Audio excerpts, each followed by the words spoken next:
slate. The 25th time these two teams are playing since LeBron rejoined the Cavs, including, of course, the last three finals. The Warriors won 15 of the previous 24 meetings. That's a long way and a lot of words for me to say and ask. Jalen, are you ready to put those two teams together as one of the all-time rivalries? I know the older you get, the longer the walk was to school. And everybody wants to go back to the glory days of the NBA and talk about Lakers and Celtics over multiple decades. That's iconic. But this is starting to be a part of that conversation because each team has actually won the championship. So many times in sports, we call teams rivals, but one of them don't go on to actually achieve greatness. The Cavs have done it, led by LeBron. The Warriors have done it. Now you add KD to the mix. They have an opportunity to meet each other for 4 straight times in the NBA Finals. That has never happened in the history of our game. Jalen, I appreciate the fact that you're finally coming my way, buddy. I remember sitting on this desk with Magic Johnson, sitting where Paul was, and you fought me on that. I did. But I do believe that this is honorable mention. We should be talking about this. These guys have played each other 3 times in a row in the finals. It's probably going to be 4, and both teams have won a championship. Unbelievable star power on both teams. I just think that this is a special time. And one day, 10, 12 years from now, we're going to be looking back saying, man, those were some battles. LeBron James, KD now, Steph Curry, Kyrie was, now IT.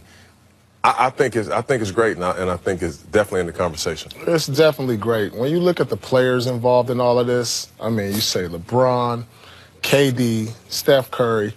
I mean, you're talking about greatness here. When you talk about rivals, you got to look at the players involved in all this. You're talking about 4-time MVP, a 2-time MVP, and a 1-time MVP, Finals MVP in KD.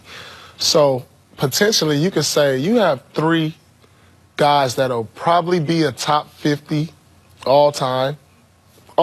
So when you look at the rivalry with these two teams and the resumes of the players involved in it, it makes for a great rivalry. As one of the former Celtics and obviously part of a rivalry yourself, is it harder for you to admit that there's another rivalry? Well, the thing that makes the Celtic-Laker rivalry so great, that extended over decades. Sure. You know, it goes back to Wilt Chamberlain, Bill Russell, on to Larry Bird, Magic Johnson, and then with me, Kevin, and Ray with Kobe. So this is a rivalry that extended over decades. You know, this is not going to be that. You know, that's why the Celtic-Laker rivalry is iconic, and it'll be the best rivalry in all the sports.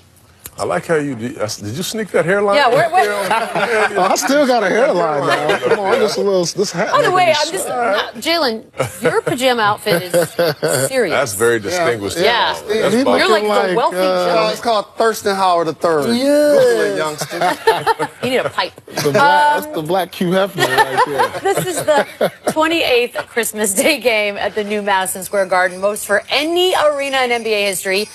That is where we say hello to Lisa Salters. Lisa, Joel Embiid's missed 5 of the last 8 from back issues. What can you tell us about the latest? Hey, Michelle. Well, Embiid is being called right now a game-time decision. But keep in mind that he did play on Saturday against the Raptors. He had 14 points, said he felt pretty lousy in that game, but really wanted to play. But this is Christmas Day. It's Madison Square Garden. This would be Joel Embiid's holiday debut. So you'd have to think that he's likely going to try to come out here and give it a go. Now, the plan is actually going on right now behind me. Embiid is out here on the floor warming up. He's expected to warm up for about 20, 25 more minutes.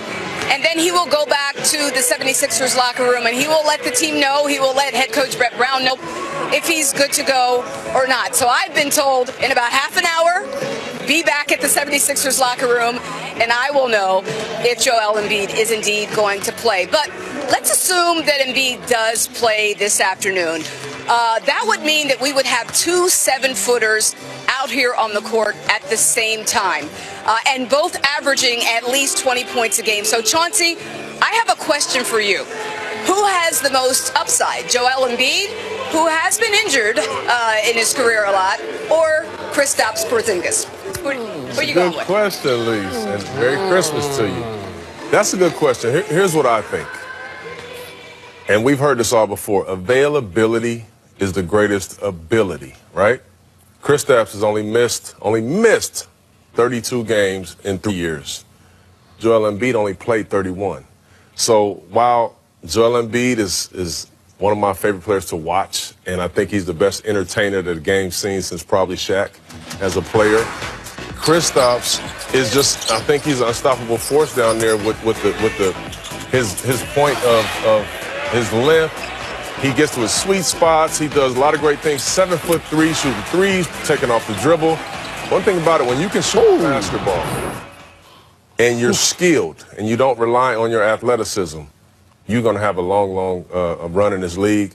And I think Joel Embiid is great, but the guy hadn't played in back-to-backs yet. He hadn't played a full NBA season, so I don't know. I mean, it scares me to think about this, and I don't even want to say their name, but I have to because they're comparing them. But Greg Oden and his body and how he can never really stay healthy, that's kind of what I think about when I see Joel Embiid getting banged up. You know what, Charles? We don't usually agree on a lot of things, but I'm going to change that, Paul. I'm just saying, you need to change that. I will have to go ahead and agree with you on this one. Like you said, the best ability is availability, and that's something that Porzingis brings to the table. You know, I always said, and you guys can contest to this, but you've been around guys that have been hurt, and they've been hurt a majority of their career. Especially when you get hurt earlier in your NBA days. I can name some names. Of course, you look at guys like who should have better careers than they should have had, like guys like Derrick Rose. You know, Baron Davis is one of those guys. If he didn't get injured, he would. Boom dizzle. I think he would have been one of the greatest point guards. And I look at him as a guy who just. It'll be hard for me to see him having a 10, 12-year great career because of the injuries. But right now, I have to say Porzingis, just for the fact that he's out there. He's available. It's fair, right, Jalen? I disagree with both of you guys. Never mind. Are you tripping? That's fine. We missed you, buddy. We're only talking about the process, not because of how they handled the Michael Carter-Williams situation. Nerlens Noel, Okafor, Markelle Fultz went #1. We don't even talk about how Philly messed up those situations. We're talking about the process because of Joel Embiid. He gives you the points, gives you the rebounds, he gives you the blocks. Of course, he has a magnetic personality, but in today's game, if you could get his attributes from a guy that's going to play down low and be an anchor, and by the way, I understand the injury concerns, fair point. Porzingis has had injury issues also, including this season. So if you're If you're starting a team and you wanted to pick one of those guys, I would take Joel Embiid. By the way, just for the record, Joel Embiid is officially playing. He is officially playing. See, Christmas is happening. But that's what I'm saying. We got to do that every game. Well, it is suspenseful. All those Good things you TV. mentioned, blocks, points, I want that more than 40 games. But here's the thing. In 3 years. But here's the thing we truly have to pay attention to. When you have historic franchises like the Lakers and Boston and Philly and the Knicks have productive young players, now this has to translate into some winning. Yeah, otherwise, Of course. Okay? What is it? Kristaps, in the process, Now, let me we need ask to you see this, these though. teams actually You look at productive in the Philly, what playoffs. they have as far as talent, and you look at the Knicks on what they have as far as talent. The Knicks are in the playoff race, and Philly is not. I like where you're going, Paul Pierce. I'm like, who would I rather have? I mean, Porzingis is carrying this team. Like, when he's on the court, he's carrying this team into a playoff battle right now. They're going to fight for a playoff position. Right now, I'm not so sure Philly makes it.